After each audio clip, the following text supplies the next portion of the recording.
Welcome to the Camp Owners Podcast, a space for camp owners to talk about the unique aspects of camp ownership and get inspired by each other. We're going to sit down with camp industry experts, leaders, and fellow camp owners to hear how the camp dream transpired for them, learn from each other, and discuss some of the biggest issues in the private camp industry. I'm Kelly Shuna, the owner and director of Hidden Pines Ranch Day Camp in Stillwater, Minnesota. Hi, and I'm Howie Grossinger, and I am the co-owner of Camp Robin Hood, a day camp in Toronto, and a partner at Camp Walden in Bancroft, Ontario. Just wanted to let everyone know that if you're looking to find and subscribe to the Camp Owners Podcast, you can either find us online at gocamp.pro/COP or by searching for us in your favorite podcast app. Finally, if you're listening to this and think it would be useful for other camp owners or aspiring camp owners in your circle, please feel free to send them a note to listen. All right, well, welcome back, Camp Podcast listeners. I feel like my mic's a little rusty. Did you see when I was introducing myself, Howie, I almost forgot even what camp I'm with? I know, it feels like I think we're rusty in a few areas when it comes to just the summer that was and everything. So listeners, please be patient with us and we'll get back on track and pick up where we left off last season for sure. Well, good thing they renewed our contract before we started, so they didn't notice that I was going to glitch like that, but we'll just brush her off. I think we're ready. So we're kicking off our second season, looking back at the summer that was and hearing from camp professionals that ran camp amidst COVID-19. So Howie and I wanted to chat with them, and just hear a little bit about how they navigated camp this summer, logistics, customer service, staff training, etc. Camp owners and directors were definitely challenged like never before, and we're eager to hear about the changes they made. And then especially, I'm curious to know what they might carry forward to future seasons, regardless of the presence of COVID. Absolutely. And before we introduce our guests, we'd like to welcome back Camp Brain as our podcast sponsor. A big shout out to the sponsor of this podcast, Camp Brain. They've been around since 1994 and have provided Camp Brain camp management software for over 1,300 camps. As I said, they've been doing this since 1994, and with 45 plus dedicated staff to meet your every need, they're there for whatever you need. With core modules in camper, conference center, and fundraising, Camp Brain has all the features to meet your camp needs. They are always innovating the software and releasing new features based on their deep knowledge of the camping industry. For instance, look at their new camp store. Their module on the new camp store that was released earlier in the spring. It will be integrated with Square to provide an excellent point of sales experience, inventory management, as well as an online store.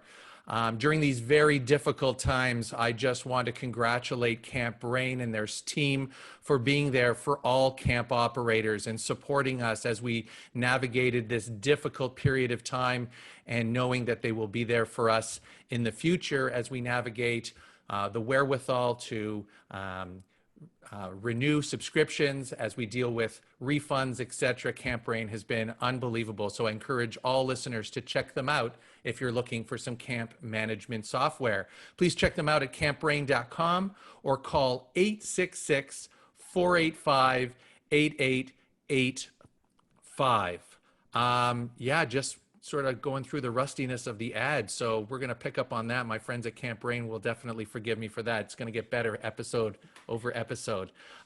Kelly, really excited to have our two guests today. Two people who have been in the camping world for many years and took on the challenge of navigating camp this season. And we're really excited to have them with us. I'm happy to introduce Andy Lillienthal, the owner-director of Camp Winnebago in Maine, an overnight camp, and Eric Shendelman, the director of Crestwood Valley Day Camp in Toronto and the owner of Shendy Swim School. And he's also a past president of the Ontario Camps Association.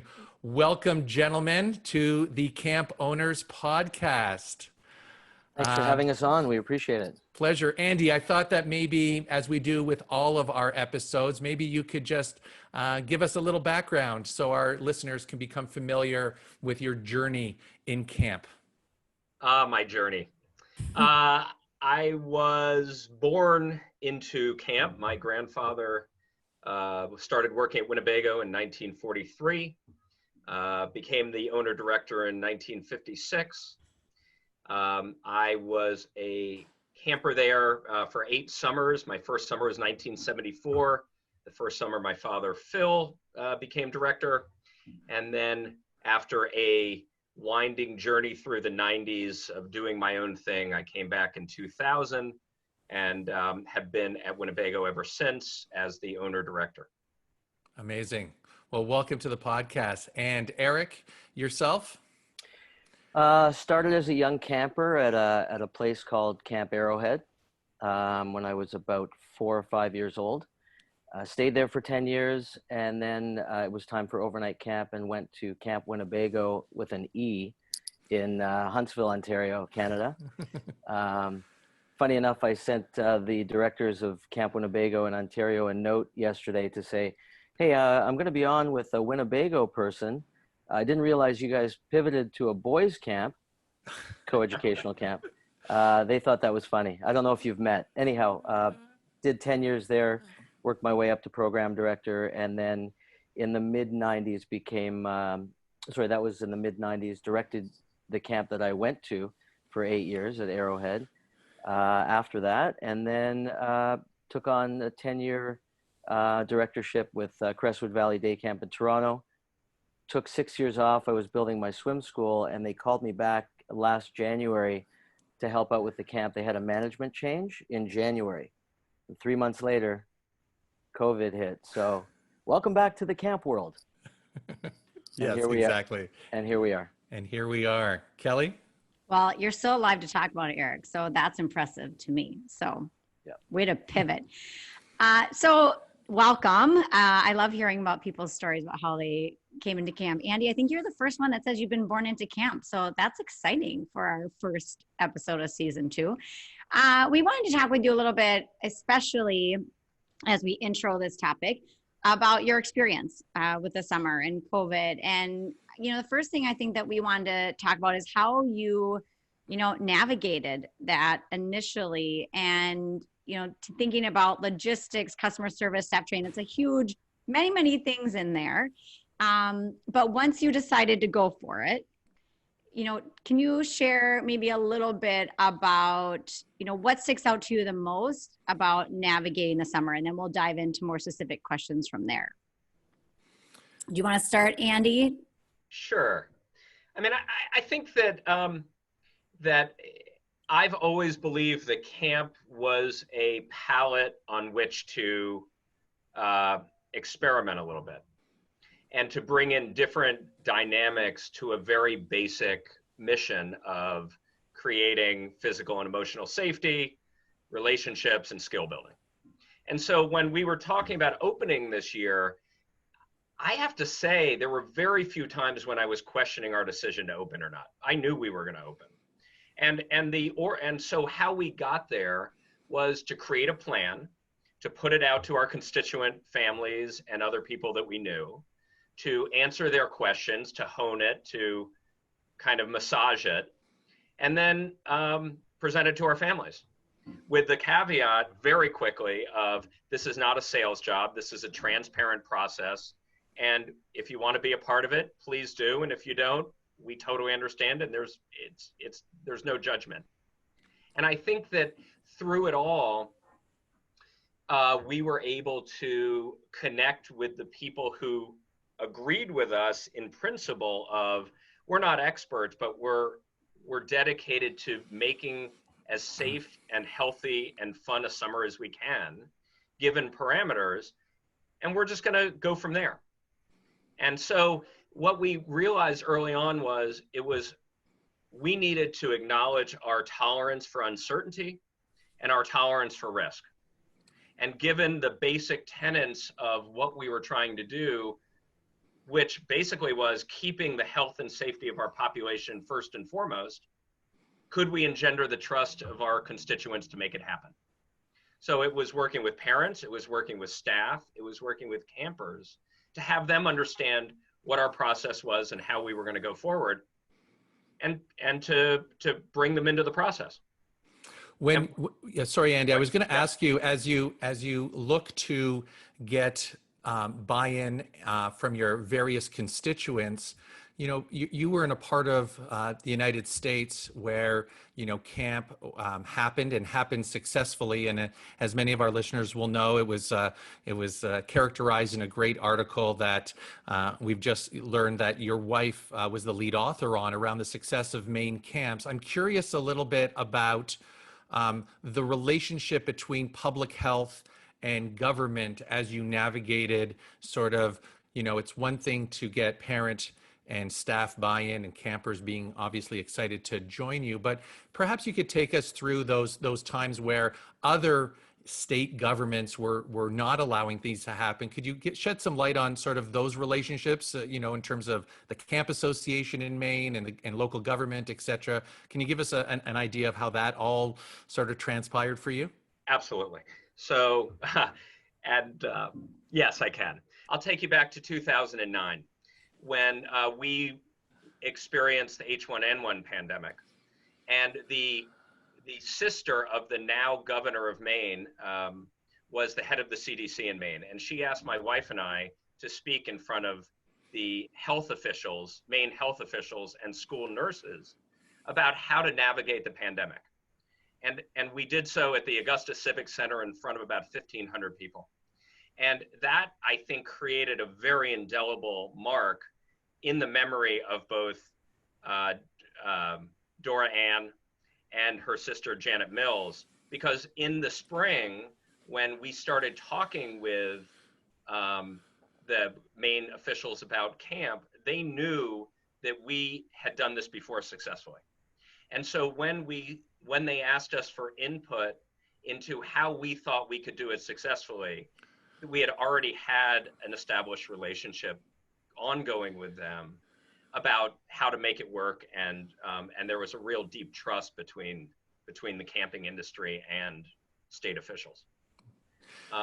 The other part of that was we had some very influential policymakers on the public health side who were also part of the camp community. It wasn't a hidden relationship, but it was a trusted relationship that allowed us to help write the rules and regulations and work very closely with state government to have it make sense for what was going on in Maine at the time. Yeah, that's great. So it's amazing how those past relationships actually set the stage for increased confidence to see you and your wife as great resources to sort of influence the direction that Maine would give camp operators. So that's really vitally important. So Shendy, when you think of the journey that Crestwood took in terms of making the decision to operate, you know, Andy started with, it was in their mind always they were going to operate, and they did what they needed to do. Tell us a little bit about how things happened for your day camp. Thanks, Howie. A little bit different in Canada, or in Ontario in particular. As you know, Howie, we weren't sure if we were able to run. Public Health, Ministry of Health actually sort of took control of whether businesses were opening or closing or what the rules were. So on May 19th, when the city of Toronto said we're closing down, we're canceling all Toronto city day camps, we thought we were closed because the mayor of the city announced that. But that was based on municipal city-run day camps. And it kind of affected our camp in the center of Toronto because parents were calling in saying, well, I guess there's no camp, I guess there's no camp. So that was a big PR nightmare for us because we hadn't been officially closed as a private camp. And so the partners of Crestwood wanted to wait until the province made the decision on whether day camps could run officially.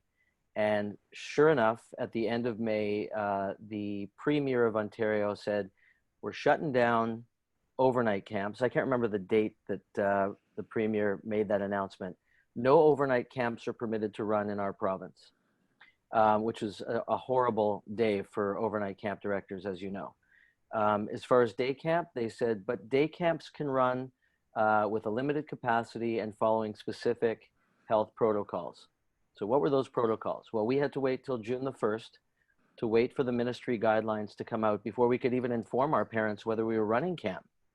And so we kind of held them at bay, but we continually communicated with them, indicating that if there's going to be a summer, we're going to let you know as soon as we know. And once we got the guidance on June the 1st, Crestwood decided to run in a limited capacity, pretty well 30% of what we would normally have at camp. So typically we would have 600 campers on site with 200 plus staff. And now we were permitted to run at 200 campers with half the staff. Right. So that's kind of the journey, but it was all public health guided. And then following that, we had to develop our protocols based on our site and situation. So Eric, it sounds like your organization had made the decision to run no matter what, as long as you had the go ahead. Am I hearing that correctly? That's correct. It was, yeah, that was the decision. Okay. And Andy, that was what was so interesting, most interesting for me to hear when you were talking, was for you to mention going through a pandemic already as a camp director. So for me, as been in the camp world for a long time, not long time, I shouldn't say that. I wasn't born in the camp world like you. I'm like a newborn compared to you. Newbie, I'm a newbie. But having owned our camp for the 5th summer, that to me stuck out the most when I listened to you, that having already been through somewhat of a pandemic was probably a completely different lens to be looking through than someone for me that was never in my verbiage of owning camp prior. So did this feel really similar to the past pandemic? Like, does it feel comparable in what you had to do and how to navigate that? Or did this feel like a whole new beast to you? Well, the interesting part was with H1N1, that virus was affecting children much more dramatically than COVID. But it didn't carry the international stigma or awareness because it came on very late in the spring. So it actually, in this year, it felt safer to run camp, knowing what we knew about child health and transmissions and all the data points, but it was actually harder vis-a-vis the public relations world, because there was just no guidance and we didn't have leadership behind it. And so a lot of the work that we did, we knew that if we could open camp, in my very positive brain, I felt somewhat confident that if we could open camp, we were going to be able to keep the kids and staff safe. What we didn't know was how our constituents and how state government and how all the other outside influences were going to play with us. And so that was a lot of our focus, was corralling our team, and again, all the people involved, to have them feel comfortable with the plan. It wasn't about the safety of the kids as much. When we talk about, and I think it would be really interesting for listeners to hear,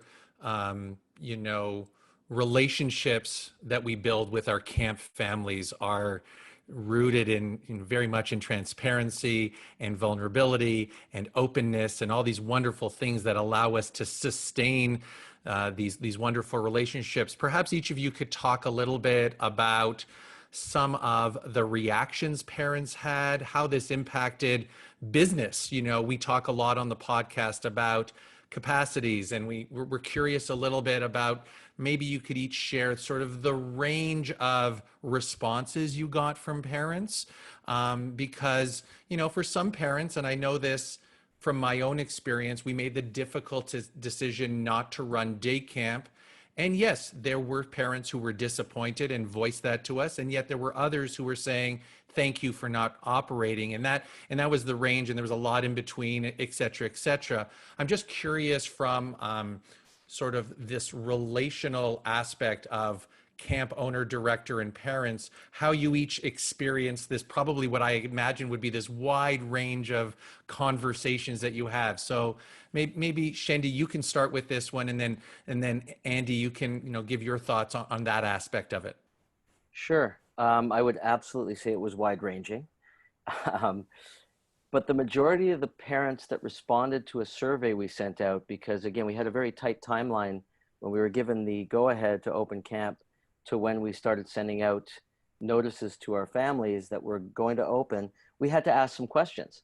And one of them was, would you like camp in person? Would you like a virtual option? And offered up spaces for comments. A lot of them were like, thank you so much. We've rented a cottage. Because again, it was late in the game. Thank you so much. We're going to wait till 2021. We look forward to 2021. And then the others were, how soon can you grab my kids, take them to camp? So, and most of them actually were, I need you to take my kids now, because they'd already been 3 months into the pandemic and many of them were ready for a little break, even though there was risk. And we were very transparent in terms of what those risks were, because again, nobody had ever done this before. We had a public health consultant we hired, you know him well, Howie, Mr. Appleyard, and he was very helpful with all the camps in Ontario, being part of a task force.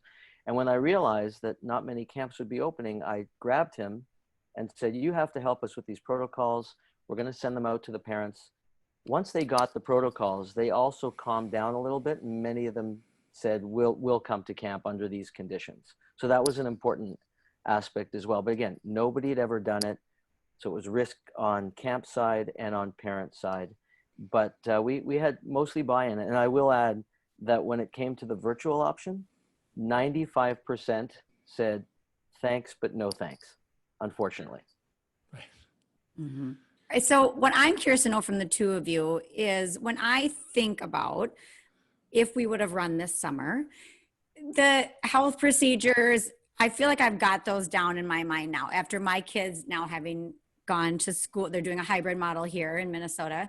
And so, thinking through the cleaning and health information that the schools need to know, the symptoms that we need to watch for with kids. So a lot of those things, I feel like, okay, I got that down about how that would run at camp or what that would look like. But what I'm really curious to know is how you had to change, if you had to change your programming, your structure, how you grouped kids. Was there dramatic changes that you made to your programming in your days at camp, or were you able to keep that really similar, because what was being asked of you from a public health standpoint or guidelines wasn't very different from what you already did?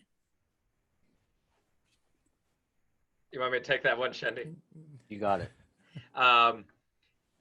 Everything was different, and so much was the same. I think the part of that, what I was talking about before about philosophically understanding what's important about camp, was remembering what our mission is.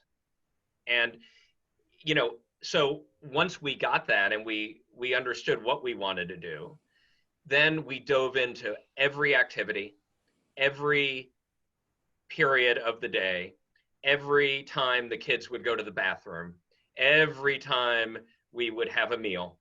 And we would have to look at it to say, are we physically spacing appropriately? Do kids have to wear face coverings? How are they going to remain in cohorts? And how many times can they hand wash? And it came to the point where just basically every time a camper went into a building, they washed their hands, they purified. Every time they came out, they purified. Every time they went into an activity, they purified. Every time they came out, they did it again. And we just got used to that. And as the summer went on, we went from very strict cohorting and changing activities to, after 2 weeks of no COVID and 2 tests, we were able to open up the cohorts to age groups. A week later, with still no COVID, we opened it up greater. But there were some things we never changed, like we never went inside for an all camp evening activity. We set up an outdoor theater. We always had spaces between tables in the dining room, because each table in the dining room was basically a cohort. So we had very strict rules about who could get up when. We had very strict rules about when the kids went into the dining room and sat down, because we didn't want them to cross over and interact. We took off all the water fountains at camp, and we've just made them water bottle filling stations. We made 8 new hand washing stations. So before meals, while they were hanging out, they washed their hands. I mean, it went from A to Z.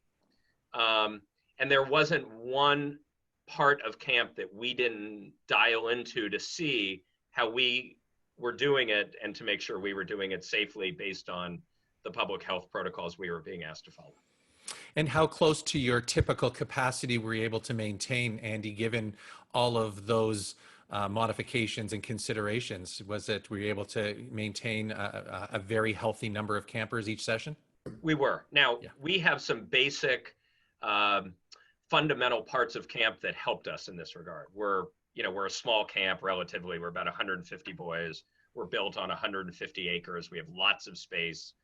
And we were able to spread people out. It ended up that about 10% of our families decided not to come and pass on the year. We could have tripled that number by taking refugee families. And we settled on about an 85% capacity because we wanted to hold out space where we could quarantine and isolate campers if need be. So we ran at about 85%, and that was a comfortable number for us. I think a lot of listeners are very curious about moving forward. For those of us who are now setting their sights on 2021, to learn a little bit about having a better understanding how you navigated testing and quarantining a little bit, and we'll address that in maybe the overnight sleepaway situation first. But I know, Andy, that you did make a very serious commitment within the first couple weeks of camp to strict cohorting, and you did some you did testing. Can you share with us, for our overnight camp listeners, some things that worked for you that they may want to sort of reflect on and consider, depending on where testing is 8 months from now? And of course, this is, what is certain is everything's uncertain. So I was just curious to get your thoughts on that. Yeah, sure. I was going to say that. I'll say this with a caveat. And what I'm very sure about, given the landscape, is there's going to be a much higher prevalence of COVID among kids next summer. I'm, as much as I know, that's what I know. Sure, I think that this summer, what was understood by all of our constituents was no one wanted to be that person that made a mistake. And so we had incredible buy-in. So what we did was we had campers test 5 days before they arrived at camp. So we were able to get those results before the campers arrived. Then we tested them 6 days after they arrived to give whatever lag time if they were flying or traveling. If they happened to catch it, then we would be able to catch it 6 days later. So we tested them then. And then after that, when they came back all negative, except for one false positive, but we can get into that later, we gave it the 15-day period of quarantining before we opened up cohorts from 10 kids to age groups. And then at the end of camp, we gave parents the option to test before the kids went home. Initially, probably a quarter of camp wanted to test. But once my wife, Dr. Laura, got on the phone and appraised the parents of this risk they were taking if a false positive arose, most of the parents decided not to test. Right. Because they didn't want to be put in that situation. And frankly, we were probably one of the healthiest communities in America after testing twice and not having one sickness for over 6 weeks. Yeah, amazing. So, yeah. Amazing. Shendy, I'd love to hear from you from the day camp perspective as a fellow day camper about changes you had to make based on regulations, programming for running with COVID. So we knew that we had to institute the top 4 key protocols. One would be physical distancing, which was to us a huge challenge, and I'm sure it was in an overnight camp setting to keep people apart with the camp culture. 2 was we had a bylaw in Toronto where day 2 of camp, if kids were going indoors, they had to put on a mask. So our ministry guidance was when they got into their cohort rooms, so they had meeting places, they could take their masks off. But if they were in hallways or washrooms, they had to put a mask on. That was some getting used to. Hand hygiene, like Andy said, before and after activities, before and after a meal, before and after. So between washing in a sink and soap to hand sanitizing, that was a big change for us. And the 4th was the sanitizing and cleaning everywhere. So we had to increase our staffing.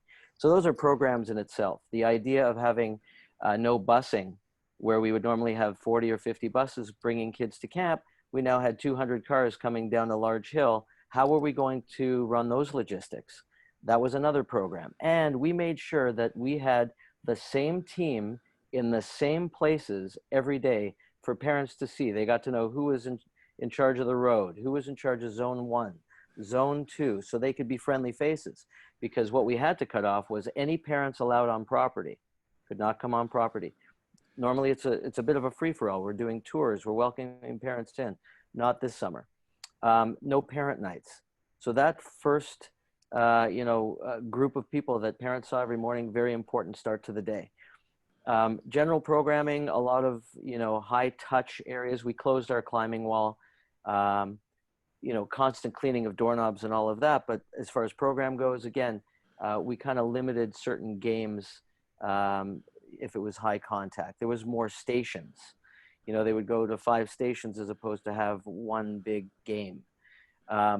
We still had Olympics, but, and the flags were flying, but they were only going to activities as an 8 camper cohort.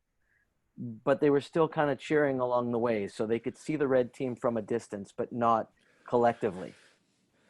So those are the types of things we did at camp, following those 4 main protocols, limiting some of the activity. And the cohorting actually worked here in Toronto, where we had guidance to have 8 campers, 2 staff. They were basically, those 2 staff were running their own businesses every day.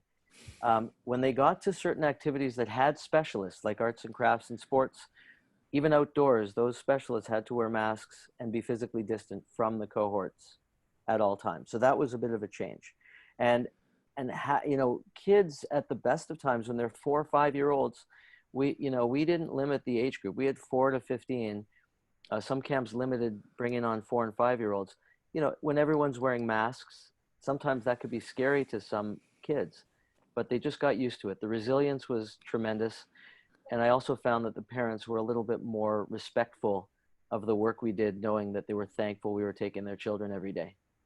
So when I had made a prediction that we were, I'm going to say it here. I predicted we wouldn't make it to the end of week 1 with COVID, because 1 case equals an outbreak. We're done. And we made it to the end of 7 weeks. Yeah. So. Amazing. That's a really great pivot for me. Maybe each of you could comment on the relationships you had with parents while camp was running. I know that, and I don't want to sort of preamble what I think might be Eric's answer, but just the nature of conversations with parents, the things that in a normal summer they would get so excited about, and did you find that even those senior people in your organizations who were having phone calls with parents, can you give us some sense of what this meant for the relationship between home and camp, comparing it to a typical summer, just out of concerns, questioning, all the normal stuff that we as camp owners and directors deal with year to year? Maybe Andy, you can start with that. Sure. I think for the first 5+ weeks of camp, the parents couldn't have cared less about what they normally cared about. They were so filled with gratitude that their kids were safe and happy and enjoying a camp experience. I think toward the end of camp, a little of that wore off. And there was a little more about, oh, my son wrote a letter and he's, X, X, and Y, and can you follow up with that? But the truth is, throughout the summer, there was a level of gratitude and understanding from parents that I've never experienced. And in fact, one parent, who is a longtime veteran parent, wrote to me and said, I always took for granted the fact that my kids would have a camp experience. I will never do that again.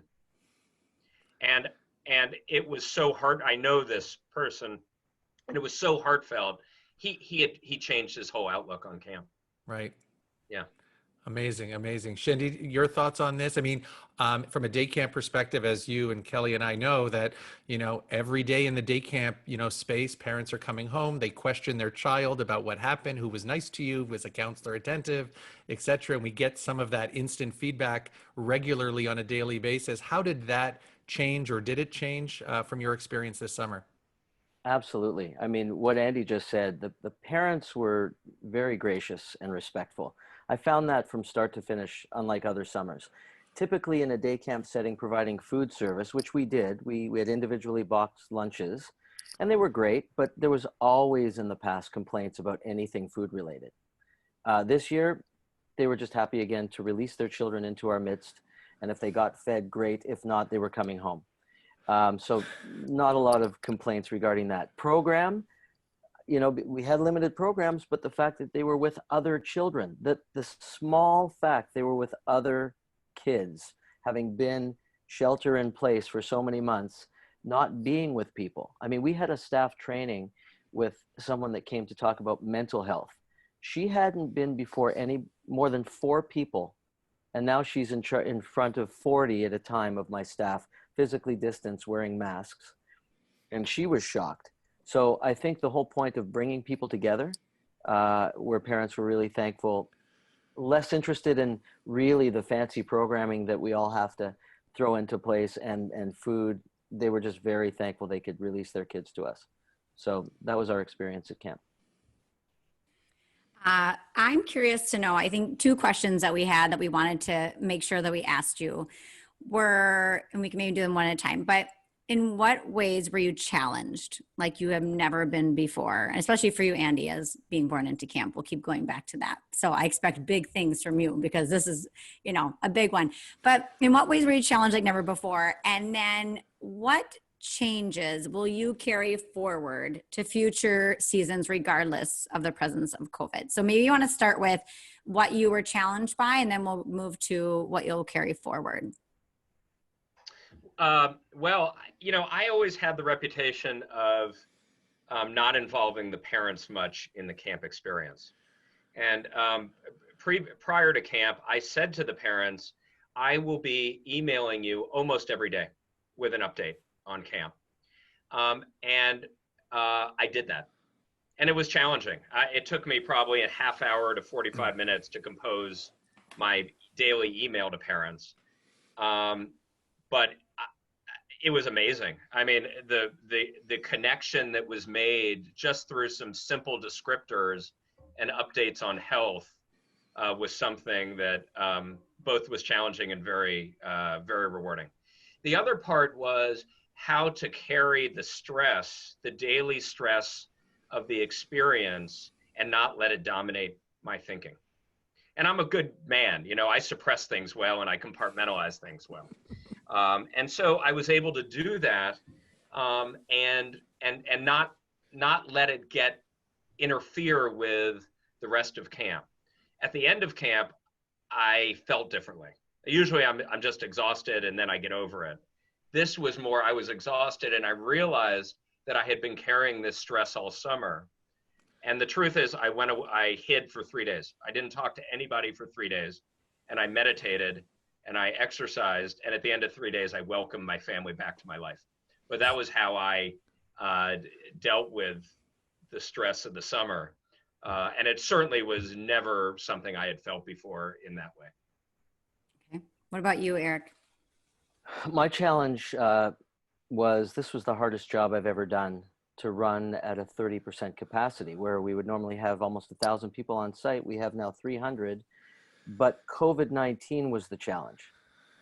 I have never been a pioneer before. They called us pioneers because, well, there's also the word guinea pig. That was a big challenge for me to say, okay, COVID-19, there's still far too many unknowns. We're going to bring people together. My original, prediction of lasting a week, all of that. What happens if there's a case? You know, we were lucky enough to be able to call 311 here in Toronto, and they would tell us what to do if there was a positive case. But essentially, we'd have an outbreak. Then what happens to the rest of the summer? And what are you telling parents? So you had to have all those communication notes ready to go. That was a big challenge. On May 19th, when we told our senior staff that camp would not be running, how do you get them back on June the 1st when camp is running? Like, we already told them there's no camp. So 200 staff plus my 25 senior staff, and then all of a sudden we're back up. So we said we were suspending our camp operations. That was a huge challenge to get it back, to get the wheels turning again.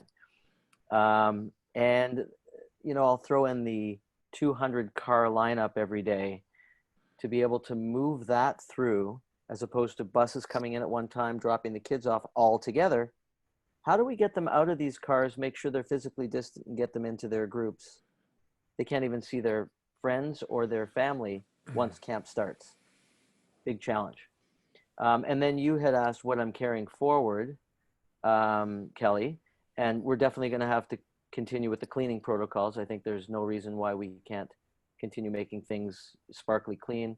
Hand hygiene, I don't think we're going to be lessening that. I think that's going to be a thing. And I would really like the parents to continue with their gratitude and their respect. So, so I'll put out an alert for that. Hopefully that'll go forward as well. Shendy, I would just like to say to you that it's, yeah, you're a pioneer. It's about leadership. Look, Right. if you're able to coherently describe what's going to happen and why, and understand that you're not perfect, people are probably going to naturally follow, especially if they believe in your mission. It's a very good point, Andy. I appreciate that. Yeah. I think, Kelly, to answer your question, a couple of things. I think I'm going to keep writing. That certainly didn't seem like a bad thing. Like Shendy, when parents chose to drop off their kids, we had them drop off in a parking lot and they weren't allowed to walk into the bunk areas. We are definitely keeping that. Right. That was just beautiful. And the third thing is, I think camp hygiene, I think hand washing or hand sanitizing. We had one fever for 24 hours the whole summer. Now, granted, we didn't have visiting day. We didn't go out of camp much. We didn't interact. But boy, I can't overemphasize how lovely that was to not have anybody else get sick at camp, even in a non-COVID year. Absolutely. Yeah, and I think that, the lessons learned and your willingness to share your journey of navigating this is going to really help so many of us moving forward, because, it is here for quite a bit, and we're all looking to get back to a high percentage of camp operations in 2021, and you guys have served as sort of incredible leaders, and I think that's the way to put it, as Andy has described, in helping us move forward. And I think that in future episodes, I know, and we could easily bring you back. We haven't, gone into sort of the staff relationships and the challenges of bringing in staff and how you navigated staff. If I could ask you just one quick question as time sort of, comes upon us for this discussion, but talk to us a little bit about the staff feeling amongst taking on the challenge and maybe their journey to the last moments of camp and the sense of accomplishment I'm sure that they felt. You probably have very different, given the environments. Any thoughts that you could capture around the staff experience at your camps? Andy, your thoughts on that? Yeah, sure. I think that, like we know about this generation of staff members, 19 to 25-year-olds, you give them a really big goal and they're going to take it. And what we said to them this summer was, you are part of something that is extraordinary and groundbreaking. And if we do this well, this is going to affect a lot of organizations throughout the country. So this is why we need you as part of this mission. And they took it on full force. The one thing we did that was really cool was at the end of the summer, we gave them an associate public health degree in camp safety. And we actually printed them up and we handed it to them. We said, you need to attach this to your resume. Yes. And I've never seen such treasured items as that piece of paper going out of camp. It was beautiful. Yes. Amazing. Yeah. That's awesome. Eric, your thoughts on this, your staff experience? Well, I echo what Andy just said, is in terms of, making them part of this adventure and seeing it through right to the finish. So I know that they all felt a sense of great accomplishment. I like the certificate idea. I might just steal that and still send it out. We'll send you the copy. I'll send you one because it's really perfect. I'd love to see that. Eric@Shendys.com. So as far as the staffing, we also, like in day camp, it was a little different than overnight camp, where you you honed your staff in one location and they stayed there, whereas day camp folks left each day. So we had to rely on their honesty. I mean, honesty is the key to the whole thing, by the way. Parents sending their kids to camp. If they had a sniffle, they shouldn't send them. A mom called in and said, I'm not feeling that well today. I'm not going to send my kids until I get better. Like, there's a whole honesty thing. So if we flip back to staff felt that they're a huge accomplishment, but at the same time, they realized they had to be careful on the weekends and who they hung out with, because it would impact what happened on a Monday or a Tuesday, because they left camp every day, right? So it was a little more of a challenge that way. But again, at the end of it, everyone was smiling. No cheering or singing indoors was our guidance. So we did that at the end of camp outside, physically distant. Amazing. Yeah, and I'd like to say just also, at the end of camp, the staff didn't want to leave. I mean, we were part of literally one of the happiest communities in America and one of the safest. And they didn't have anywhere to go except back to college or their bedrooms. And so really, it was hard. They kept asking if they could stay and work and do other things. And that was pretty extraordinary. Wow. That's awesome. Oh, well, that feels like a great way to end that, Andy, or end our show, Andy. I would like to move into our inspiration, which is how we end each of our shows. So what we do is we want to know something that's inspiring you right now. This can be a book, an article, podcast, documentary, leadership quote, or just really anything that might inspire others to be a better camp professional alongside you. So I've prepped you, or we've prepped you, Howie and I have, for this, but maybe we'll be good role models, Howie, and do ours first. So would you like me to start, Howie, with what's inspiring me, or do you want to take this one? No, you kick it off for sure, Kelly. Okay, well, I was thinking about this, and if I'm really being transparent, what I wanted to say is I'm really inspired by the show Yellowstone to go move out to Bozeman and start my own camp on a ranch. Maybe it's like the Chile. I'm kind of visioning the Chile camps near Estes Park, but if I'm going to be more professional than that, I was given this book for my birthday. I'm a big book reader. So if you, Howie knows me, but I have like a stack this tall up to my lamp next to my bed. But this is by Young Pueblo, and it's called Inward. So every morning, my friend gave it to me, and every morning I try to read something with my coffee before I get out of bed. So my one for today was reminder: a sign of growth is being okay with not being okay. So I like to try to start every morning with reading something out of here to kind of inspire and lead my day. So Howie, do you want to go next? Yeah, for sure. Listen, my inspiration is hearing from the two of you, and I truly appreciate you sharing your experiences. As someone who, for the first time in 35 years, didn't spend a summer doing what I'm accustomed to doing and doing it and sort of expressing my own personality and the skills that I think I've honed largely through the camp experience. I think for me, and I'm sure for many of us in the profession, there was some depletion that I was feeling. There was a moment in the summer for me personally, while I found silver linings at the end of the summer around this very unique circumstance. The feelings of not doing what you love to do and not being able to fulfill that part of your calendar that you're so has taken its toll on me, and I'm not shy to share that. And so I found an article that I'm happy to put the link up in the episodes. It was shared by some other camp pros up in our neck of the woods. It's called "Your Surge Capacity is Depleted. It's Why You Feel Awful." And it's on the medium.com platform, and it's really good. And I want to share it with people for whether they operated camp or didn't. I think generally feeling COVID-19 over 6 months has really changed the way we've just felt internally. And from a camp perspective, it's definitely taken its toll. However, this has rejuvenated my excitement for getting back on it. However, one of the quotes in the article is, "How do you adjust to an ever-changing situation when the new normal is indefinite uncertainty?" And it was just a line in that article that we're all coping with in all aspects of our life. And as we start to think about camp in 2021 and the changes that are going. It's a good read.